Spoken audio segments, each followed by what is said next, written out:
Good evening. It is Saturday night. I've had a lovely day. Many a thing has been achieved, and books have been read, and joyousness has ensued. And Martin Amis died. Yeah, I'd forgotten all of a sudden. That's made me quite sad, though, because I love Martin Amis. Growing up, Martin Amis was my author, really.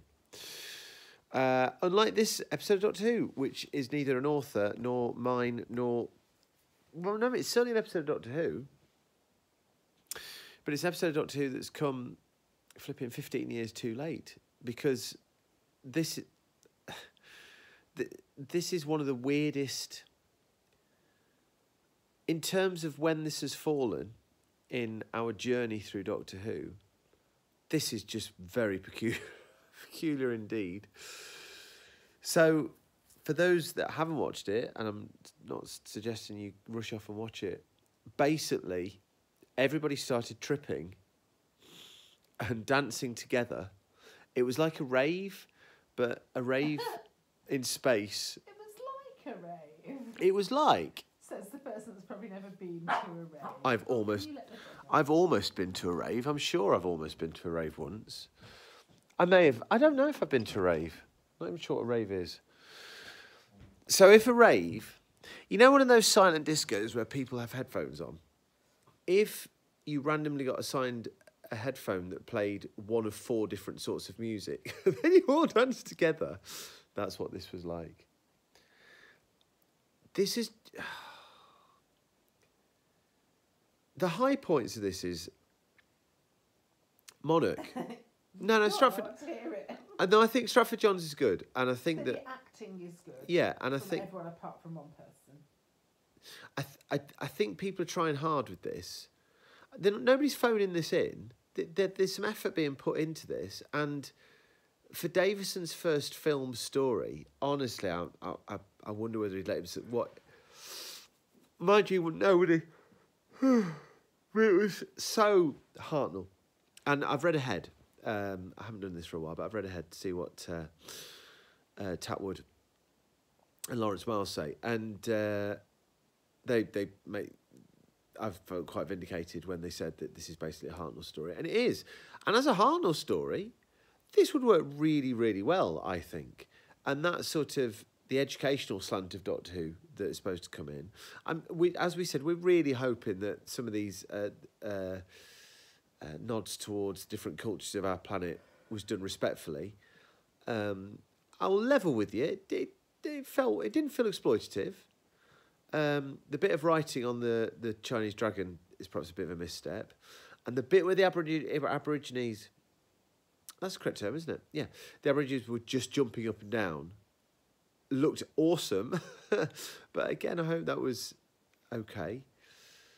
But man, Birok, bless, had more charisma when he had his reasoning chip taken away from him. He was just staring up at the ceiling. This is Bert Kwan, I think. Who's a high... So I can't remember the name of the character, but the head of the Chinese delegation is an actor called, I think, Bert Kwan, who was one of the go-to Chinese actors in Britain around this time, and a talented man. Got very little to do here, which is a great shame. I would like to have seen more of our Aborigine friend as well. But... just the plotting of this is all over the place. The pacing is just flipping weird. And, Adric is annoying. I get the whole sort of tension within the TARDIS crew thing. But poor old Tegan's been reduced from being this, this brave, having to do things because of the circumstances, but just being a whinger, running away. Normally a companion runs away. Adric is a joke by this stage. It just didn't make any sense. He's supposed to be intelligent, and then he's like, "Oh, what's photosynthesis?" And then he's like, "Oh, Monarch's doing good things." Like any imbecile could see that. Yeah. His plans were flawed and psychotic. And this whole notion of I didn't like Nyssa being drugged and kidnapped, and it being sort of like it was so underplayed. And I don't think the visual of Adric beating up that lady was good. I didn't like that at all. I know I know within the context of the story it was okay, but it just didn't sit right with me. I didn't like that. Why couldn't Nissa have gone there? Why did it have to be Adric in there?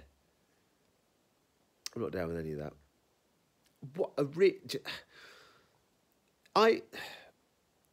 I'm not going to slag this story off. I quite liked Monarch. Yeah, I'm not going to slag this story off. But here's the best way I can phrase it.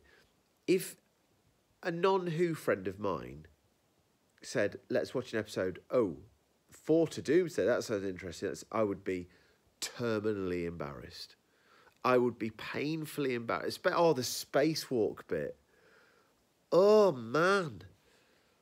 Gee. That would have been better in 1963. Having Ian do a spacewalk, that would have been awesome. Well, I think the effects might have been more appropriate for 1963. Do you remember in the Underwater Menace when we had some wire work? And the fish people, I'm sure we had some bit with that wire. Oh, no, I'm going to stop now. Like, genuinely. Now, listen, on the upside, the next story, I have been looking forward to watching again for about 20 years. And I cannot wait to see it in context. I cannot wait to see it with this doctor, which sounds daft, but, you know what I'm saying. And I'm really excited about showing it to my absolutely magnificent wife, who is over there, who you never see. She's over there. She's magnificent. She's beautiful. Actually invisible, that's why you never see She's her. awesome. And my invisible. ventriloquism really comes into play during these videos. I like being invisible. But no, I can't wait to show that to Lib, because I genuinely think you're going to enjoy the next story, Libs. Dusty as well. It might be a bit highbrow for you, Dusty. But there we go. 4 to Doomsday. Weird.